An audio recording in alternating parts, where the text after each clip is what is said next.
ഞാനിപ്പോൾ മറ്റേ ഈ സേവ് ദി കാറ്റൊക്കെ വായിച്ചുകൊണ്ടായിരിക്കാം എനിക്ക് എപ്പോഴും ഒരു 1 ലൈൻ വേണമെന്ന് വിശ്വസിക്കുന്നുണ്ട് ഒരു സിനിമയ്ക്ക്. നമുക്ക് ഒരു ലോഗ് ലൈൻ വേണമെന്ന് വിശ്വസിക്കുന്നു. അപ്പോൾ അതല്ലാതെ എഴുതിയൊരു സ്ക്രിപ്റ്റ് 8 ഡ്രാഫ്റ്റ് ആയിട്ടോ എവിടെ എത്തിയിട്ടില്ല. ഇപ്പോൾ കഥയില്ല, 8 ഡ്രാഫ്റ്റ് ആയി, പക്ഷെ കഥയില്ല.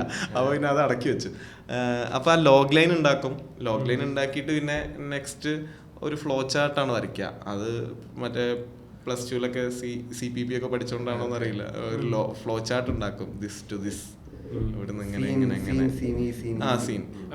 ക്ലൈമാക്സും എല്ലാം നമ്മളൊരു പ്ലാൻ ആയതിനു ശേഷമാണോ? അല്ല അത് ഇപ്പൊ അങ്ങനെയാണ് എഴുതുന്നത്. കാരണം ആ ഒരു നമ്മൾ എഴുതി, അതാണ് ഞാൻ പറഞ്ഞ, ഒരു അല്ലാണ്ട് എഴുതി നമ്മളിങ്ങനെ നമ്മളാ സിനിമ കാണുന്ന പോലെ കണ്ടിട്ട് അവരെ ഇത് സീൻ 1 എന്ന് പറഞ്ഞിട്ട് അങ്ങനെ എഴുതി തുടങ്ങില്ല.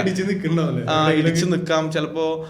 നമ്മളെല്ലാ പോസിബിലിറ്റീസിലും ചിലപ്പോൾ സഞ്ചരിച്ചോളണമെന്നില്ല. ഇതിന്റെ എല്ലാ പോസിബിലിറ്റീസും ആലോചിച്ചിട്ടായിരിക്കും അതിന്റെ ഒരു ഐഡിയൽ വേർഷൻ എന്നുള്ള രീതിയിലാണ് ആലോചിക്കാൻ ശ്രമിക്കാറ്. ഞാനൊരു സീൻ ഓർഡർ ഉണ്ടാക്കുന്നതിന് മുമ്പ് ഒരു 100 പേജ് എഴുതും.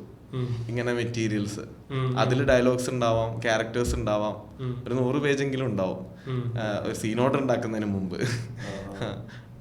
എന്നിട്ടേ സീൻ ഓർഡറിലേക്ക് കയറുള്ളൂ. എന്നിട്ടാ പിന്നെ സീൻ ഓർഡർ മാറും, പൊളിയും.